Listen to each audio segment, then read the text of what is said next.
One day, Percy arrived at the quarry to collect some stone for his trucks. Snow and frost lay everywhere. There was not a sound to be heard. Percy ventured further. He found Mavis, the new diesel engine, resting in the shelter of some rocks. "Cheer up, Mavis," he whistled. Mavis was still remembering the trouble she'd had with trucks. "Manager says I don't listen to advice. He says I've no business jauntering down Toby's line. Toby's a fusspot." "Toby has forgotten more about trucks than you will ever know," replied Percy. "You must put the trucks where he wants them. Then you'll be a really useful engine. Now, if you'll excuse me, I have to take these stones to the harbour." Mavis liked Percy, but she still wouldn't listen to his advice. "Why shouldn't I go on Toby's line?" The siding arrangements were awkward. To put the trucks where Toby wanted them, Mavis had to make several journeys. She started making a plan. "If we used the teeniest bit of Toby's line, we would save all this bother." Her driver, suspecting nothing, allowed them to go as far as the first level crossing. A few days later, the weather changed. As the snow melted, the quarry grew busy again. Some trains were so long that Mavis had to go beyond the level crossing.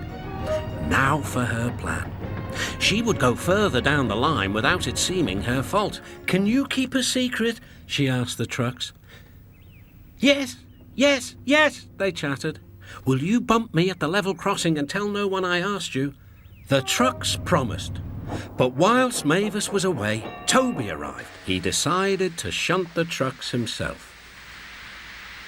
The trucks decided to bump him anyway.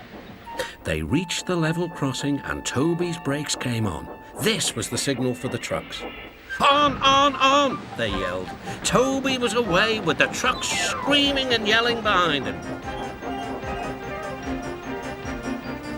No one realised that melted snow had turned a stream into a torrent and the bridge above it was about to collapse. The rails were now like a tightrope across the thundering water.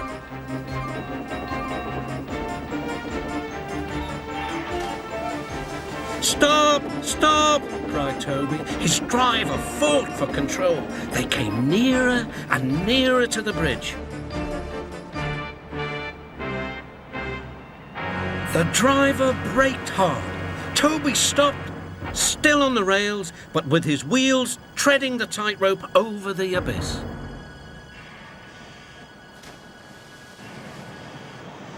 Mavis was horrified and quickly came to the rescue.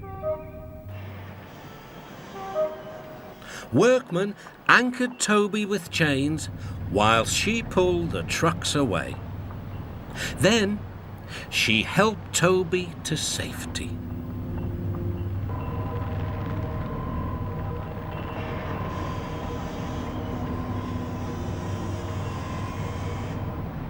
"I'm sorry about the trucks," said Mavis. "I can't think how you managed to stop them in time."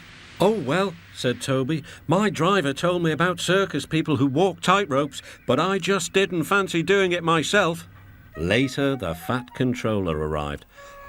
"A very smart piece of work," he said. "Mavis, you did well too, I hear." It was my fault about those trucks, sir," she faltered. "But if I could..." "Could what?"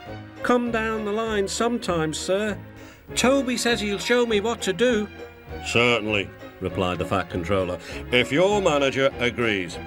And so it was arranged. Now Mavis is as happy as can be, and the fat controller thinks she's really useful indeed.